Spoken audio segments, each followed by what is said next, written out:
बदलापूर प्रकरणात गुन्हा दाखल होऊ नये म्हणून पोलिसांवर दबाव होता, संजय राऊत यांचा आरोप. बदलापूर येथील 2 शाळकरी चिमुरड्यांवर लैंगिक अत्याचार झाल्याची धक्कादायक घटना 12 ऑगस्टला घडली आणि या घटनेचा निषेध बदलापूरकरांनी रस्त्यावर उतरून केलेला आहे. या प्रकरणात गुन्हा दाखल होऊ नये म्हणून पोलिसांवर दबाव होता, असा आरोप संजय राऊत यांनी केला आहे.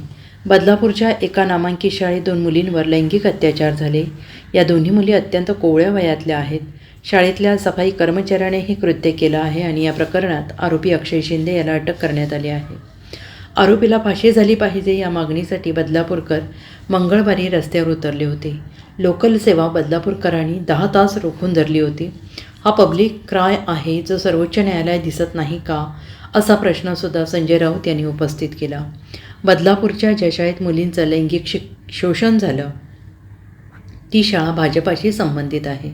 दुर्दैवाने ती दुसऱ्या पक्षाची असती तर त्याचे ट्रस्टी वेगळे, म्हणजे काँग्रेस किंवा आम्ही किंवा अन्य कोणी असते तर देवेंद्र फडणवीस आणि त्यांचं महिला मंडळ शाळेच्या पायऱ्यांवर फतकल मारून बोंबा मारत बसलं असतं. योगींचं राज्य जे उत्तर प्रदेशात सुरू आहे त्याला बुलडोझर राज्य म्हणतात. तसे बुलडोझर बदलापूरला का गेले नाहीत? पण असे बुलडोझर चालले आहेत. बदलापूरमध्ये मंगळवारी जनतेचा उद्रेक बघायला मिळाला. जेव्हा असा पब्लिक क्राय होतो तेव्हा न्यायालयाने मौन व्रत घेतलेला आहे का? मग बदलापूरच्या घटनेची दखल सर्वोच्च न्यायालयाने का घेतली नाही? कोलकाता येथील घटनेची दखल सर्वोच्च न्यायालयाने घेतली कारण तिथे ममता बॅनर्जीचं सरकार आहे. बदलापूरचा पब्लिक काय कोलकातापेक्षा जास्त होता. देवेंद्र फडणवीस यांनी SITची घोषणा केली, ज्याची काय गरज आहे? SIT शब्द फडणवीसांच्या तोंडी शोभत नाही. ठाकरे सरकारने ज्या SIT स्थापन केल्या होत्या त्या देवेंद्र फडणवीस यांनी रद्द केल्या होत्या, त्यामुळे हे SIT मानत नाहीत.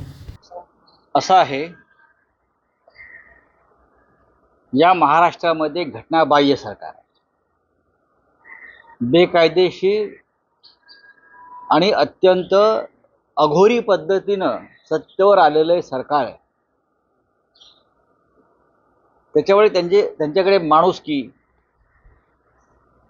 किंवा भावना या गोष्टी त्यांच्याकडे असतील हे अजिबात संभवत नाही.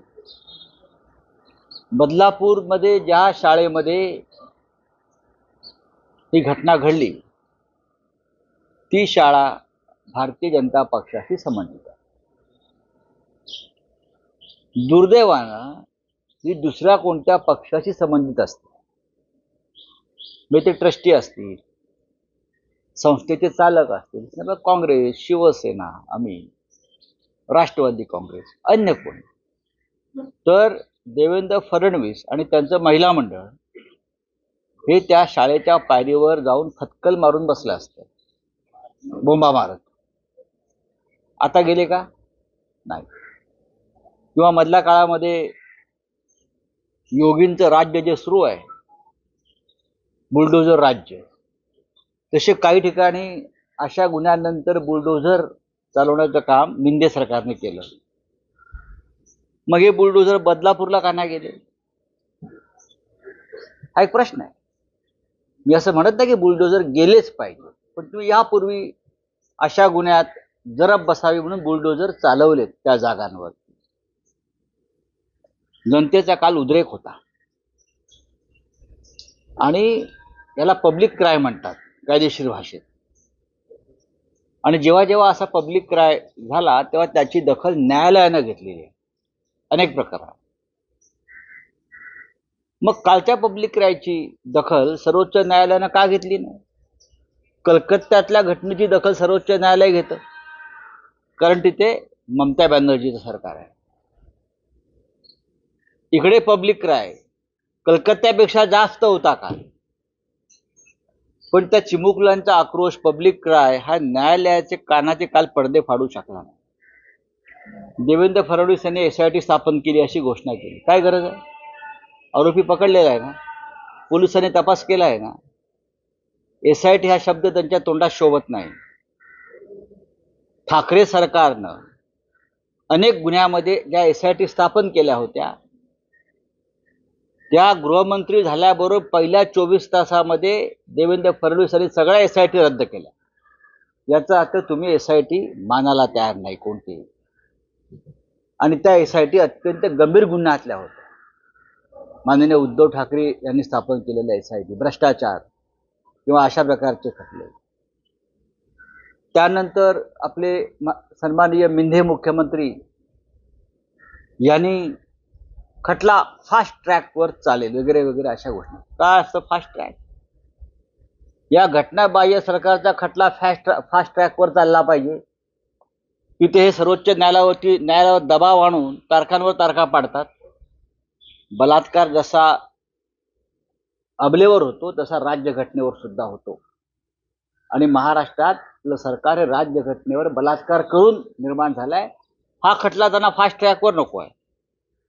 त्यांच्या तोंडी सुद्धा फास्ट ट्रॅकची भाषा शोभत नाही. आता विषय राहिला कालच्या घटनेचा आणि सरकारच्या मानसिकतेचा. सरकारची मानसिकता ही प्रधानमंत्री मोदींची मानसिकता आहे. हे मी अत्यंत जाणीवपूर्वक बोलतो आहे. जे प्रधानमंत्री कर्नाटकात एका बदनाम बलात्काराच्या प्रचारासाठी गेले, प्रज्वल रेवण्णा, त्यांना माहीत होतं याच्यावरती बलात्काराच्या 200 पेक्षा जास्त महिलांनी लैंगिक शोषणाच्या तक्रारी केलेल्या आहेत. शेकडो व्हिडिओज त्याचे बाहेर आलेले आहेत. तरीही प्रधानमंत्री नरेंद्र मोदी ज्या प्रज्वल रेवण्णाच्या प्रचाराला जातात, त्याचं कौतुक करतात, त्याला कॅरेक्टर सर्टिफिकेट देतात, असं नेतृत्व जे महाराष्ट्र सरकार मान्य करतं बलात्काराला प्रतिष्ठा देण्याचं, त्या सरकारकडून तुम्ही काय अपेक्षा करता? आणि म्हणून बदलापूरमधल्या जनतेनं जो आक्रोश केला तो मिंदे सरकारविरुद्ध होता. तो प्रधानमंत्री मोदींच्या वृत्तीविरुद्ध होता की हे सरकार लैंगिक शोषणाच्या प्रकरणात, बलात्काराच्या प्रकरणात काही करणार नाही आणि शेवटी गुन्हेगारांना वाचवलं जाईल. या उद्रेकातून जर लोक रस्त्यावर उतरले असतील तर तुम्ही त्या लोकांना गुन्हेगार ठरवता, त्या लोकांवर खटले दाखल करता. काय करताय तुम्ही महाराष्ट्राची अब्रू काढताय. आम्ही असं ठरवलेलं आहे, आज आमचे अनेक कार्यकर्ते, महिला कार्यकर्ते बदलापूरला जातील. पण महाविकास आघाडी म्हणून चर्चा सुरू आहे, अजून निर्णय झाले. महाविकास आघाडी म्हणून महाराष्ट्रात या प्रकरणानंतर महिलांच्या सुरक्षेसाठी काय करता येईल, आवाज कसा बुलंद करता येईल या अबलांचा, यासाठी विचारविनिमय सुरू आहे. माननीय उद्धव ठाकरे जे असतील किंवा काँग्रेस राष्ट्रवादीचे प्रमुख नेते असतील त्यांच्यामध्ये विचारविनिमय सुरू आहे आणि तुम्हाला लवकरच त्या संदर्भात आम्ही माहिती देऊ. Bureau report SBN Marathi, Badlapur.